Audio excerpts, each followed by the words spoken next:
জঙ্গলে দুইটা কুকুর একটি শিয়ালকে তাড়া করছে।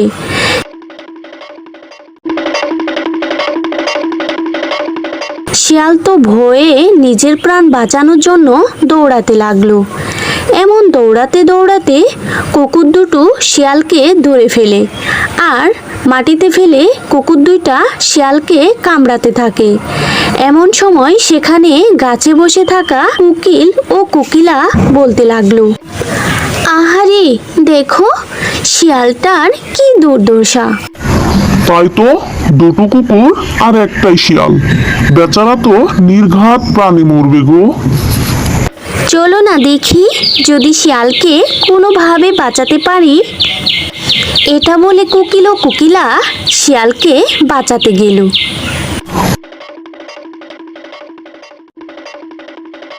ওঠো শিয়াল ভাই, আর তো কোনো ভয় নেই। আজকে যে তোমরা আমার কি উপকার করলে। তা শিয়াল ভাই, দিনে দুপুরে জঙ্গল ছেড়ে এখানে কেন? কি আর বলবো কোকিল ভাই, জঙ্গলে আমার ভীষণ বিপদ। বাঘ মামা খুব রাগ আমার উপর, ধরতে পারলেই চিবিয়ে খাবে, তাই পালিয়ে এসেছি এখানে। তা এখানেও এসে কি তোমার বিপদ কম নাকি? গ্রামের দিকে যেও না, তোমাকে দেখলে পিটিয়ে মারবে। তাহলে তো বাড়ি বিপদ, কি যে করি। তা শিয়াল ভাই, তুমি আমাদের সাথে চলো, ওই গাছের উপর আমরা থাকি। গাছের নিচে একটা গর্ত আছে, তুমি না হয় সেখানে থেকো। সে তো খুব ভালো কথা, তোমরা যে কি ভালো। শিয়াল ভাই, একটা ভালো খবর আছে। কি খবর কোকিল ভাই, বলো বলো। আজকে ডিম ফুটে আমাদের দুটো ছানা হয়েছে। বাহ বাহ, কি ভালো খবর। আমি আজ তাহলে মামা হলাম। ওদের আমি নাম দিলাম কালো মানিক। কালো মানিক? বাহ, খুব সুন্দর নাম তো। সত্যি তোমার কি বুদ্ধি, শুধু শুধু কি সবাই বলে শিয়াল পণ্ডিত। তবে এখন থেকে সাবধানে থাকবে, বাচ্চাগুলো বড় না হওয়া পর্যন্ত নানার বিপদ। হ্যাঁ সে তো জানি, আমরা দুজনে খুব ভয়ে আছি। তা তো বটেই, কোনো প্রয়োজন হলে জানাবে, আমি আমার যথাসাধ্য করব তোমাদের জন্য। ওগো দেখো না, বাচ্চাদের কি সুন্দর পাখনা গজিয়েছে, কিছুদিন পর ওরা উঠতে পারবে। তাই দেখি দেখি, বাহ, তাই তো, কত সুন্দর পাখনা গজিয়েছে। একবার উড়া শিখতে পারলেই আর চিন্তা নেই। চলো গ্রামের ভিতর খাবার খুঁজতে যাই। হ্যাঁ চলো, সন্ধ্যের আগেই ফিরে আসতে হবে, বাচ্চাগুলোর জন্য চিন্তায় আমার ঘুম হয় না। কোথায় কোথায় গেল আমার বাচ্চারা? তাই তো, বাসা তো খালি, উড়ে গেল নাকি কোথাও? উড়বে কি করে, ওরা তো এখনো উঠতেই শিখে নাই। কালো মানিক, কালো মানিক, কোথায় গেলি বাচ্চারা? হাই হাই, আমার বাচ্চারা তোরা কোথায় গেলি? তোদের আমার খুব মনে পড়ছে রে। কেঁদো না, চলো আমরা খুঁজে দেখি। আমাদের ছেড়ে দাও, ছেড়ে দাও, আমাদের এখানে কেন এনেছো?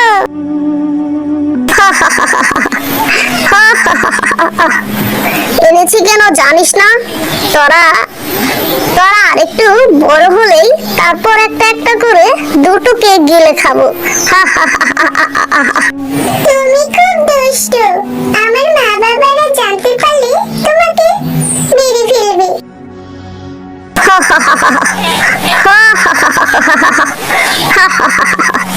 অবুঝ বাচ্চারা, আমি হলাম কাল সাপ, আমার ভয়ে কেউ আসে না এই গর্তের দিকে। তোদের মা বাবারা তো তুচ্ছ কোকিল, আমার কি করবি, ওদেরও ধরে গিলে খাবো। দুষ্ট তুমি, দুষ্ট সাপ, মারবে তোমার মোদের বাপ। চুপ, একেবারে চুপ, আর একটা কথা বললে এখনই তোদের তোদের গিলে খাবো। চুপ করে বসে থাক, আমি বাইরে পাহারা দিচ্ছি। কি হবে তাহলে আমাদের? আমরা এখানে তো, মা বাবা জানবে কিভাবে? আমার অনেক কান্না পাচ্ছে, আমি কি একটু কাঁদতে পারি? না না, কান্নাকাটি করে কোনো লাভ হবে না, কিছু একটা বুদ্ধি করতে হবে।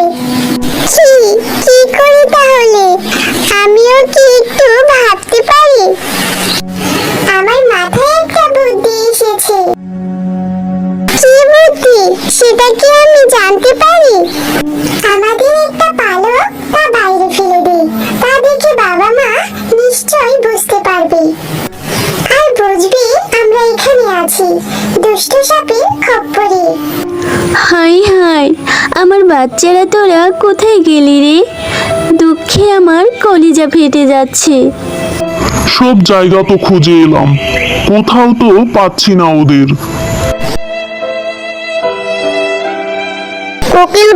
কোকিল ভাই, বাসায় আছো? হ্যাঁ শিয়াল ভাই। তোমাদের ছানারা ভালো আছে তো?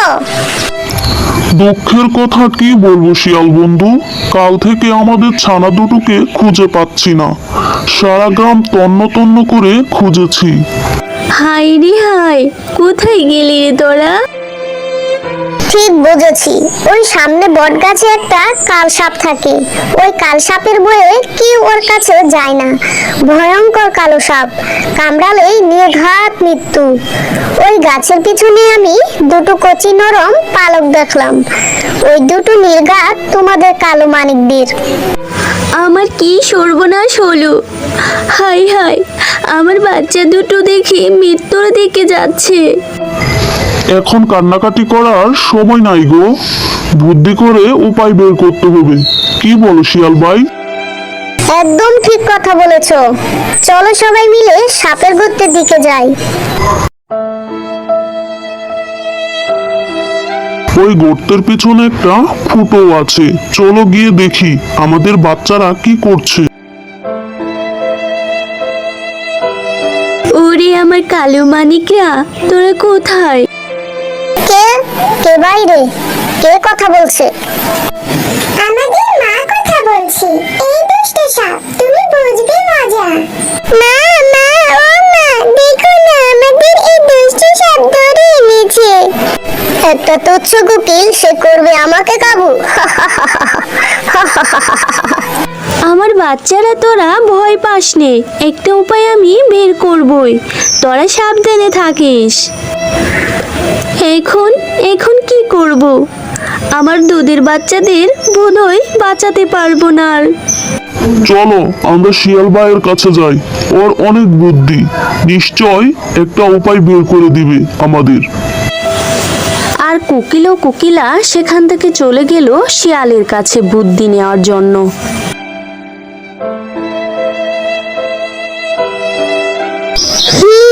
শুনলাম তোমাদের বাচ্চাদের এখন খুবই বিপদ। ওই ভয়ঙ্কর সাপের হাত থেকে রেহাই পাওয়া ভাগ্যের ব্যাপার। কিছু একটা করো শিয়াল ভাই, তাহলে ওই দুষ্ট সাপ আমার বাচ্চাদের মেরেই ফেলবে। একটা উপায় আছে, কিন্তু কাজটা করতে হবে খুব সাবধানে। কি কি উপায় বলো বলো শিয়াল ভাই। ও, ওই রাজকন্যা এসেছে, কিন্তু ওই হারটা তো রাজকন্যার গলায় আছে, কি হবে এখন? ওই দেখো, রাজকুমারী মালাটা খুলে রাখলো। তুমি যাও এবার সাবধানে। আরো জোরে, আরো জোরে উড়ে চলো। আরো জোরে, আরো জোরে উড়ে চলো। আরো জোরে, আরো জোরে উড়ে চলো। ওরা পিছনে আসছে। দাও দাও, এবার মালাটা ফেলে দাও। বদমাইশ কোকিলটা তো এইদিকে এলো, গেল কই? ওই তো, ওই গর্তে থেকে রাজকুমারীর মালাটা জ্বলছে। যাক বাবা, পাওয়া গেছে, গাছে উঠে পেড়ে নি। আমার যে খুব খিদে পেয়েছে, একটু সহ্য কর, আমাদের বাবা মা ঠিক একটা উপায় বের করবে। আমি মায়ের কাছে যাব। মায়ের কাছে নয়, তোরা দুজন আমার পেটের মধ্যে যাবি।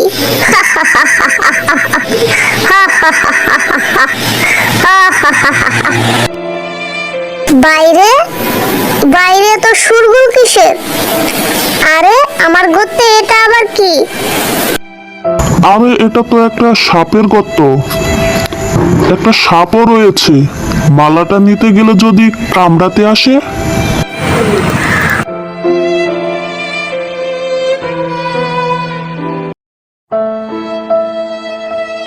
আর কোনো ভয় নেই, আমার বাচ্চারা এবার সুরক্ষিত। প্রহরীরা চলে গেলে আমি আমাদের বাচ্চাদের নিয়ে আসব। শিয়াল বন্ধু, তোমাকে অনেক ধন্যবাদ। তুমি বুদ্ধি না দিলে আমার বাচ্চারা আর বাঁচতো না। আরে না না, এটা তো আমার কর্তব্য। আমি ওদের মামা বলে কথা। তোমার এই উপকারের কথা কোনোদিন বলবো না। শোনো শোনো, তুমি